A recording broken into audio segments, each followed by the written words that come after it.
ఈరోజు హైదరాబాద్ నగరాన్ని మీరు చూస్తే మోస్ట్ లివబుల్ సిటీగా తయారైందంటే అడుగడుగున నా కృషి ఉంది, దాంట్లో ఎవ్వరూ కాదనలేరు.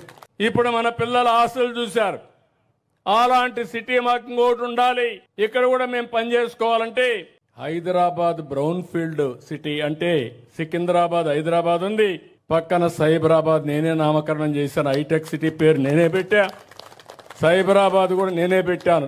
ఆంధ్రప్రదేశ్ ముఖ్యమంత్రి నారా చంద్రబాబు నాయుడు నేనే సర్వాంతర్యామిని అని చెప్తుంటారు. తాను లేనిదే అభివృద్ధి లేదు అని, రాష్ట్రం మాత్రమే కాదు దేశంలో ఏ మూల ఏ డెవలప్మెంట్ జరిగినా తన ప్రతిభే అంటూ ఉంటారు.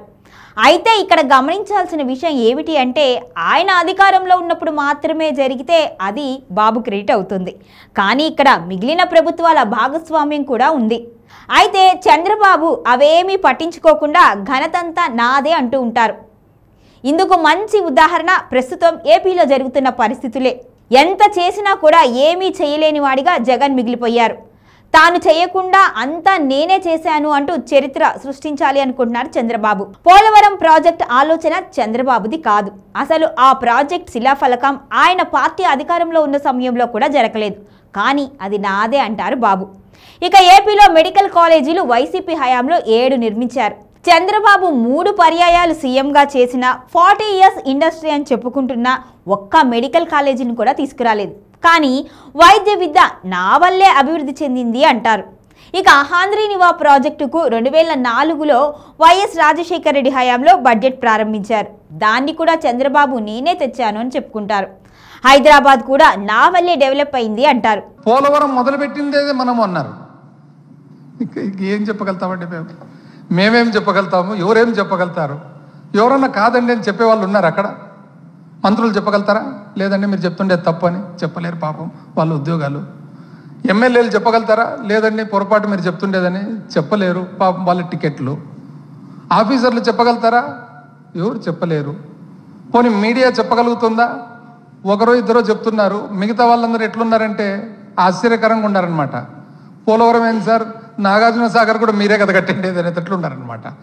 ఆయన ఒకవేళ చంద్రబాబు నాయుడు గారు ఒకవేళ నాగార్జున సాగర్ నేనా ఎప్పుడు అంటే లేదు సార్ మీరు మర్చిపోయినట్టున్నారు, అది కూడా మీరే కట్టిండేదని చెప్పేటట్లు ఉన్నారనమాట మీడియా.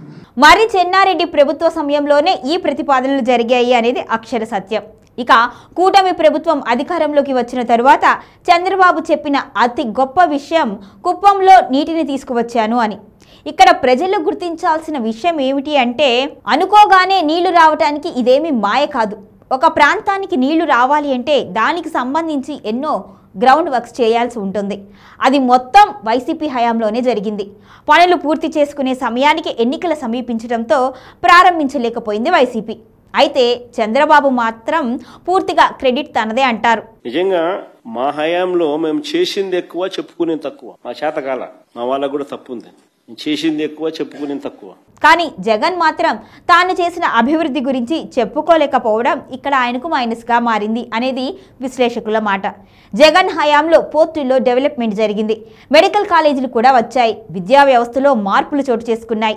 ముఖ్యంగా నాడు నేడు పథకం ద్వారా విద్యార్థులు చాలా లబ్ధి పొందారు.